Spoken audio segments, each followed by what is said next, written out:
Movie की शुरुआत में सूरज की तापिश बहुत ज्यादा होने की वजह से इस दुनिया के सारे पेड़ पौधे जलकर राख हो गए हैं और इससे निकलने वाले धुएं से लोगों को सांस लेने में बहुत दिक्कत हो रही है, जिसके कारण लोग धीरे धीरे मर रहे हैं। ऑस्ट्रेलिया की एक सिटी में थोड़े लोग बचकर जी रहे होते हैं, पर वहाँ पर भी ऑक्सीजन नहीं होती। वहाँ से वो आर्टिफिशियल ऑक्सीजन के मास्क पहनकर अपना जीवन यापन कर रहे होते हैं। इस आर्टिफिशियल ऑक्सीजन को क्लोनिक्रॉप करके एक कंपनी बना रही है। उसी कंपनी की सुरंग में सिटी की सारी पावर सप्लाई प्रोड्यूस होती है। कंपनी में आर्टिफिशियल ऑक्सीजन बनाने की लैब में इथन के पापा रिचार्ड साइंटिस्ट का काम कर रहे होते हैं। इथन का 8वां जन्मदिन आता है तो उस दिन इथन के पापा उसको एक गिफ्ट देते हैं और कहते हैं कि बेटा मैं तुम्हारे लिए गिफ्ट लेकर आया हूँ, इस बॉक्स को खोलो। इथन जैसे ही उस बॉक्स को खोलता है और उसके अंदर हाथ डालता है तो उसके हाथ में एक घड़ी जैसा गैजेट आ जाता है और उससे खून आने लगता है। वो उस दर्द को बर्दाश्त नहीं कर पाता और रोने लगता है। इथन की माँ भाग कर आती है और कहती है कि ये आपने क्या कर दिया, लेकिन रिचर्ड कहता है कि बेटा ये अब से तुम्हारे हाथ में ही रहेगा और मरते दम तक तुम इसको निकालना मत, ये तुम्हें इस दुनिया में पहचान दिलाएगा। अब ये कहकर इथन के पापा रिचर्ड वहाँ से निकल जाते हैं। लैब में जाने की थोड़ी देर बाद रिचर्ड के पापा से इथन को फोन आता है और कहता है कि तुम और तुम्हारी माँ थोड़ा चलकर आओ, मैं तुम्हारा इंतजार कर रहा हूँ। इथन और उसकी माँ आर्टिफिशियल ऑक्सीजन का मास्क पहनकर रोड पर चल रहे होते हैं। तभी कुछ लोग इथन की माँ को शूट कर देते हैं और उसको जान से मार देते हैं।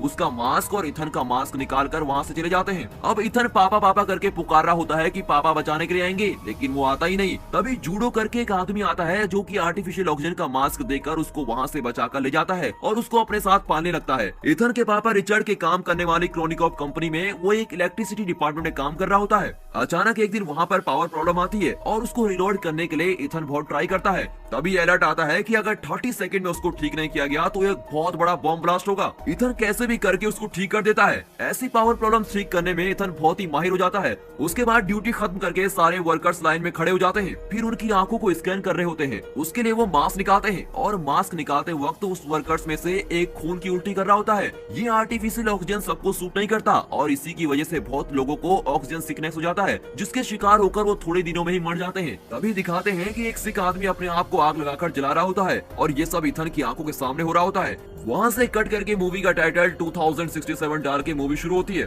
हमारा हीरो इथन शिफ्ट खत्म करके अपने घर जाता है। टीवी में उसके सामने न्यूज चल रही होती है। उसमें ऑक्सीजन सिकनेस की वजह से सिटी में बहुत से लोग थोड़े थोड़े करके मर रहे होते हैं। यहाँ कॉर्निकॉर्प कंपनी ऑक्सीजन सिकनेस के लिए सोल्यूशन की खोज करने की ट्राई कर रही होती है और जैसे इथन के पापा का नाम टीवी पर आता है वो गुस्सा होकर टीवी बंद कर देता है। तभी उसकी वाइफ वर्क खत्म करके घर आ जाती है और दोनों जॉली से बात कर रहे होते हैं। तभी दिखाते हैं कि अचानक उसकी वाइफ भी खून की उल्टी करती है। उसको भी वही ऑक्सीजन वाली बीमारी हो जाती है। काम करते करते वो भी टेंशन में आ जाता है और सोचता है कि मेरी वाइफ भी कुछ दिनों में मर जाएगी। उसी वक्त थोड़े ऑफिसर्स इथन को ग्राउंड फ्लोर पे बुलाने के लिए आते हैं और उसको जबरदस्ती बुलाते हैं। ये देखकर इथन डर जाता है। तभी वहाँ पर जूड आता है। जूड कहता है कि चलो चलते हैं, देखते हैं कि क्या करते हैं। वहाँ कॉर्निक्रॉप कंपनी की सीईओ रिजिना को मीट करते हैं। रिजिना कहती है कि हमारी सिटी की हालत दिन ब दिन खराब होती जा रही है, लोग धीरे धीरे करके खत्म हो रहे हैं। वो कहता है कि वो सब तो ठीक है, पर मुझे यहाँ पर क्यों बुलाया है और मैं कर भी क्या सकता हूँ। तब रेजिना कहती है कि तुम ही हम सबको बचा सकते हो। इथन को कुछ भी समझ नहीं आता कि ये ऐसा क्यों बोल रही है। रेजिना इथन को और उसके दोस्त जूड को लैब में लेके जाती है। वहाँ पर साइंटिस्ट बिली इथन को वेलकम करता है। उस लैब में एक टाइम मशीन होती है। वो इथन को दिखाकर कहता है कि इसको तुम्हारे पापा रिचर्ड ने खोज निकाला था। इसमें से एक मैसेज हमने फ्यूचर को यानी कि 2467 में भेजकर चेक करके देखा और वहाँ से भी एक मैसेज वापस आया और वो क्या मैसेज है तुम खुद ही देख लो। रेजिना इथन को वो मैसेज दिखाती है। इथन वो देखकर बहुत ही शॉक हो जाता है क्योंकि उसमें कहा होता है कि इथन को भेजो। वो भी वो मैसेज इस प्रेजेंट टाइम से 400 साल बाद से आया था और उसमें 400 साल आगे भेजने की यानी कि फ्यूचर में भेजने की बात कही गई होती है। वो देखता है कि फ्यूचर में 400 साल बाद लोग जिंदा हैं। उसे बहुत ताज्जुब होता है क्योंकि ऐसे आर्टिफिशियल ऑक्सीजन यूज करेंगे तो थोड़े दिन में ही सब मर जाएंगे। फिर कैसे 400 साल बाद भी ये मशीन और लोग जिंदा हो सकते हैं और उनको हमारा नाम कैसे पता है, मुझे कुछ भी समझ नहीं आ रहा और वो लोग हमको क्यों बुला रहे हैं, उसको कुछ भी समझ नहीं आता। रेजिना कहती है तुम इस मशीन के जरिए 400 साल के एक दिन पहले फ्यूचर में जाओगे और इस मैसेज को किसने टाइप करके भेजा है उनसे मिलना होगा और उनके पास बात करके इस डिजीज की दवाई पूछकर मांग कर लानी होगी और उन लोगों ने तुम्हें ही बुलाया है, इसलिए तुम्हें ही जाना होगा, तुम्हें ही दवाई को ढूंढ कर लाना ही है। यहाँ पर मौजूद हजारों लोग अपनी मौत और जिंदगी के बीच लड़ रहे हैं। फिर बिली बोलता है कि इसमें एक प्रॉब्लम भी है, हम सिर्फ तुमको यहाँ से भेज सकते हैं पर वापस आने का रास्ता तुमको ही ढूंढना पड़ेगा। रेजिना कहती है कि फ्यूचर में भी ऐसे ही कुछ जरूर होगा जिससे तुम वापस आ सकोगे और ये सुनकर इथन कहता है कि ये सब मुझे नहीं करना, मेरी वाइफ को ऑक्सीजन प्रॉब्लम है, मैं उसके साथ रहना चाहता हूँ क्योंकि उसके आखिरी के दिन बचे हैं, उसको छोड़कर मैं बिल्कुल भी नहीं जाऊंगा। और ये बोलकर इथन वहाँ से निकल जाता है। उसके बाद इथन और उसका दोस्त एक जगह बैठकर बात करते हैं। तब इथन अपने दोस्त के पास कहता है कि मेरे पापा रिचर्ड की तरह मैं अपनी वाइफ को कभी भी अकेले नहीं छोड़ने वाला हूँ। इस वक्त मैं उसको अकेला छोड़कर तो कतई नहीं जाऊंगा।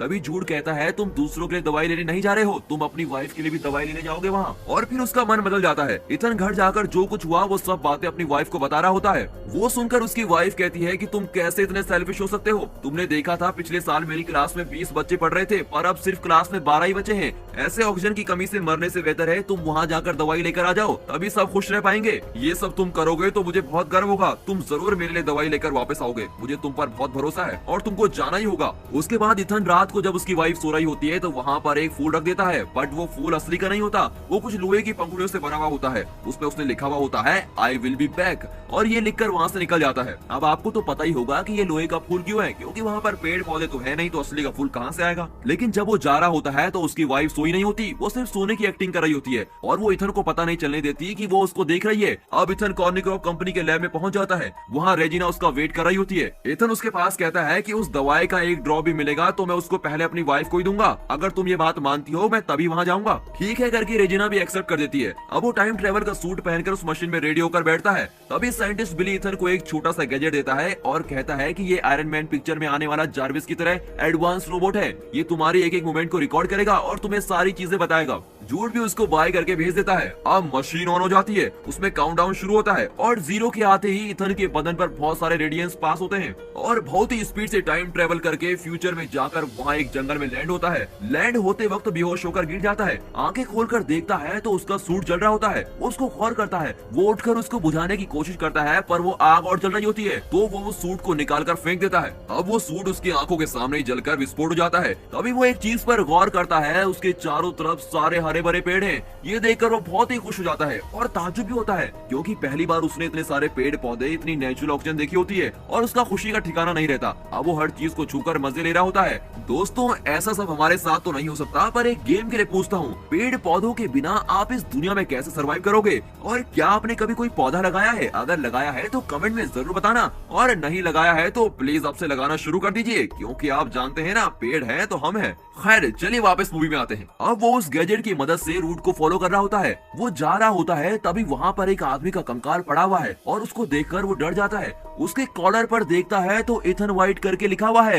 ये देखकर तो वो बिल्कुल ही शॉक हो जाता है, क्योंकि ये उसी का कंकाल होता है। अब वो उसकी खोपड़ी पर देखता है तो ये गोली का निशान होता है। तभी उस कंकाल के पास में देखता है तो वहाँ पर वैसा ही गैजेट होता है जैसा उसको बिली ने दिया होता है। वो उस पुराने गैजेट से अपने नए गैजेट के बारे में पूछता है, पर वो बोलता है कि मुझे टाइम ट्रेवल के बारे में कुछ भी नहीं पता। फिर वो कंकाल के हाथ में देखता है तो वैसे ही घड़ी होती है जैसे उसके पापा ने उसको दी थी। अब उसको अपनी प्रेजेंट घड़ी के बाजू में रखकर देखता है। देखने में दोनों एक ही तरह दिखती हैं, लेकिन गौर करने वाली बात यह है कि जो उसकी प्रेजेंट घड़ी है उसमें रेड लाइट होती है और उस कंकाल की घड़ी में ग्रीन लाइट जल रही होती है। अब वो उस पुराने गैजेट को ऑन करके चेक करता है और उसमें बात करने की कोशिश करता है, और उसमें तो 2% ही चार्ज बचा होता है और वीडियो डिस्प्ले नहीं हो पाती, इसलिए सिर्फ ऑडियो चलती है। फिर वो ये कहता है कि आखिरी में जो इंसिडेंट हुआ था उसके बारे में ऑडियो प्ले करो। उस ऑडियो में थोड़े डायलॉग्स के बाद कोई इसको गन से शूट करने की आवाज सुनकर बहुत डर जाता है। ऑडियो के प्ले होने के दूसरे सेकंड में उस गैजेट में चार्ज खत्म हो जाता है। फिर वो सोचता है कि जैसी आवाज इसमें सुनाई दे रही है वैसी मैंने कहीं तो सुनी है, कहीं तो जरूर सुनी है। अब उसे ऐसा एहसास होता है जैसे इस दुनिया में अभी कोई जिंदा ही नहीं है। थोड़ा थोड़ा अंधेरा होने के बाद वो प्रेजेंट वाले गैजेट की मदद के साथ आग जलाकर उसके बाजू में बैठ जाता है। फिर वो कुछ फल वगैरह ढूंढ कर खाता है। उसके खाने के थोड़ी देर बाद जोर से बिजली चमकती है और बारिश शुरू हो जाती है।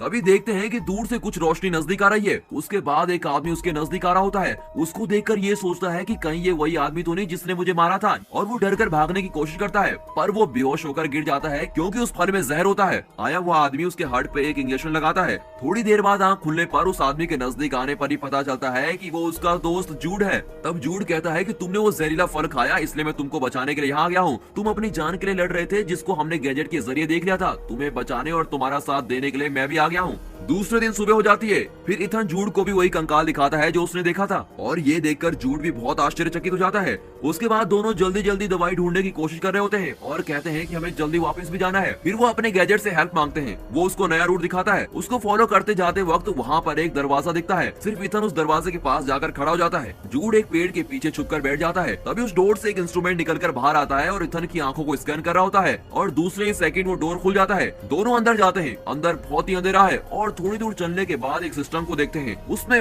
वेलकम इथन करके एक मैसेज डिस्प्ले होता है। तभी मशीन में आता है कि डीएनए को एनालाइज करना होगा। वो जैसे ही सिस्टम के आगे हाथ दिखाता है, उसके हाथ में जो घड़ी होती है वो अपने आप उसका खून निकालती है। वो दर्द के कारण तड़प रहा होता है। कुछ ही सेकंड में इसकी घड़ी की लाइट रेड से ग्रीन हो जाती है। फिर ये लोग समझ जाते हैं कि हम कॉर्निक्रॉप कंपनी में ही हैं। उस सिस्टम में इथन आखिर में जो इंसिडेंट हुआ था उसको डिस्प्ले करने के लिए कहता है। उस डिस्प्ले में इथन के 8वें जन्मदिन के समय रिचर्ड उसको वो घड़ी जब पहनाता है, उससे पहले के लैब में होने वाले इंसिडेंट को वो दिखा रहा होता है। रिचर्ड टाइम मशीन के जरिए एक मैसेज फ्यूचर को सेंड करता है। तभी रिप्ले आता है कि सेंड इथन व्हाइट। ये देखकर रिचर्ड बहुत ही शॉक हो जाता है। सिर्फ वो ही नहीं, रेजिना और बिली दोनों भी शॉक हो जाते हैं। रेजिना पूछती है कि उन लोगों को तुम्हारे बेटे का नाम कैसे पता। रिचर्ड कहता है कि वही तो मुझे समझ नहीं आ रहा। रेजिना पूछती है कि वो लोग हमें सिर्फ मैसेज क्यों भेज रहे हैं, वो लोग यहाँ आकर हमसे बात भी तो कर सकते हैं। तभी उसके जवाब में बिली कहता है कि पावर फेलियर हो रहा है और अगर पावर प्रॉब्लम ना हो तो उस तरफ से इस तरफ कोई भी आ सकता है। वीडियो प्ले होने के बाद ही वहाँ पर भी पावर प्रॉब्लम आ जाती है। तभी इथन को जूड पर कुछ शक हो रहा होता है और पूछता है कि जहरीला फल खाते ही एक डॉक्टर या साइंटिस्ट आ सकता था, पर तुम ही क्यों आए। उसके लिए जूड कहता है कि अभी बात करने का टाइम नहीं है, आओ हम यहाँ से निकलकर पावर प्रॉब्लम को सॉल्व करते हैं, अभी हम तुम्हारी वाइफ को बचा सकते हैं। इसको सुनते ही इथन कहता है कि जब देखो तुम मेरी वाइफ के बारे में बोलकर मुझे यूज कर रहे हो, और जूड से लड़ता है। टाइम मशीन लॉन्च होने के लिए अब सिर्फ 3 घंटे और 30 मिनट है और उसमें वो काउंटडाउन शुरू हो जाता है। अब इन 3 घंटों के अंदर इनको 3 काम करने हैं। पहला कि इस तरफ से उस तरफ मैसेज किसने भेजा था, दूसरा ऑक्सीजन सिकनेस के लिए दवाई, और तीसरा है कि वहाँ की पावर सप्लाई को ठीक करना है, वरना वहाँ पर बहुत बड़ा धमाका हो जाएगा। अब वो सिटी के अंदर जाकर देखते हैं तो वहाँ पर सिटी सारी तहस नहस हो चुकी है, सब कुछ बर्बाद हो चुका है। वहाँ पर सारे लोग ऑक्सीजन न होने की वजह से मास्क के साथ ही वहाँ कंकाल में बने हुए हैं और वहाँ पर लाइन से बहुत सारे कंकाल पड़े हुए होते हैं, कोई जिंदा नहीं होता। इथन अपनी वाइफ की क्लासरूम की जगह पर जाकर देखता है, वहाँ पर उसकी वाइफ और दूसरे स्टूडेंट सारे मरकर कंकाल में बने हुए होते हैं। अपनी वाइफ के कंकाल के हाथ में उसी फूल को देखता है जो उसने जाने से पहले उसको दिया था। उसमें उसकी वाइफ ने लिखा हुआ होता है कि तुम फिर वापस जरूर आओगे, मैं भगवान से प्रार्थना करूंगी।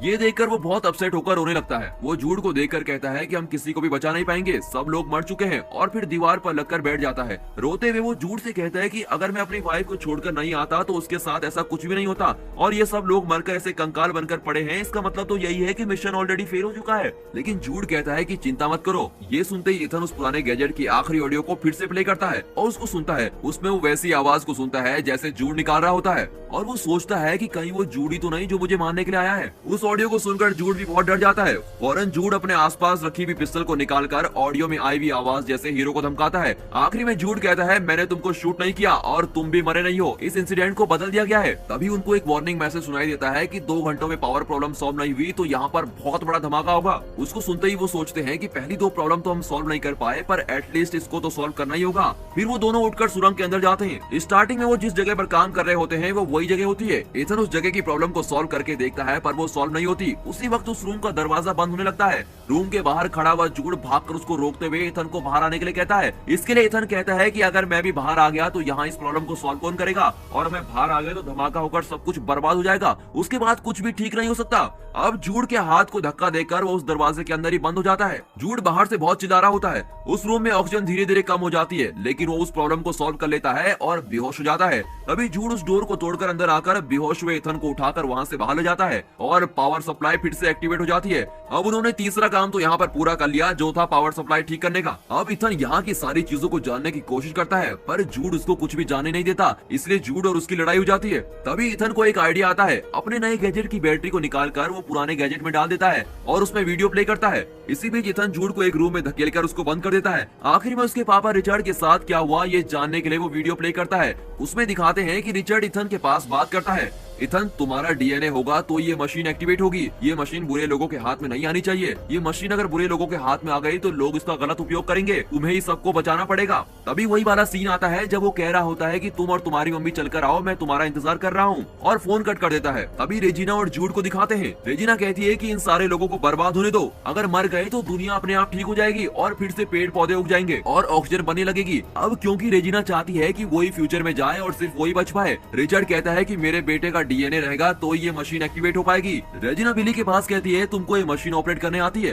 वो कहता है कि हाँ पता है, और जैसे ही वो कहता है उसके अगले सेकंड वो बिना कुछ सोचे समझे झट से रिचर्ड को शूट कर देती है और वो वहीं पर मर जाता है। रिचर्ड के मरने की वजह से ही वो उस दिन अपनी वाइफ और बच्चे को बचाने के लिए नहीं जा पाता, और अब इथन को समझ में आ जाता है कि उस दिन पापा बचाने क्यों नहीं आए, और अब उसके दिल से अपने पापा के लिए नफरत चली जाती है। ये सब देखकर वो रो रहा होता है। तभी जूड उस रूम के अंदर का दरवाजा तोड़कर बाहर आ जाता है। वो वीडियो कंटिन्यूसली चलाता रहता है। उसमें रेजिना रिचर्ड को शूट करने के के बाद जूड से कहती है कि इथन की माँ को मार कर लाओ और इथन को हमारे पास लेकर आओ, वो इस मिशन का की है और उसी के जरिए हम फ्यूचर तक पहुंच सकते हैं। ये सब देखने के बाद इथन गुस्सा होकर कहता है कि तुमने भी मुझे यूज किया है और जूड को देखकर चिल्लाता है, पर वो जूड कहता है कि इसमें मेरी कोई गलती नहीं है, मुझे भी तुम्हारे जैसे यूज किया गया है। अब वो जूड अपने आप को सच साबित करने के लिए खुद पर गोली चला देता है और वहीं पर इथन के सामने मर जाता है। अब रेजिना ने इथन को फ्यूचर में इसलिए भेजा ताकि उसके डीएनए से वो मशीन एक्टिवेट हो पाए और वही उसका मेन मोटिव था उसको वहाँ भेजने का। अब इथन ये सोच रहा होता है कि उन्हें यहाँ आने से कैसा रोका जाए। तभी अचानक उसके पापा रिचर्ड का भेजा हुआ फर्स्ट मैसेज आता है जिसमें लिखा हुआ होता है कि ये मशीन बुरे लोगों के हाथ में नहीं आनी चाहिए। कट करके पास्ट में रेजिना उसके जाने वाले थोड़े लोगों के साथ टाइम ट्रेवल करने के लिए बिल्कुल तैयार है और इसका इंतजार कर रही होती है और सोच रही होती है कि थोड़े ही सेकंड में इथन को मारकर जूड यहाँ पर आ जाएगा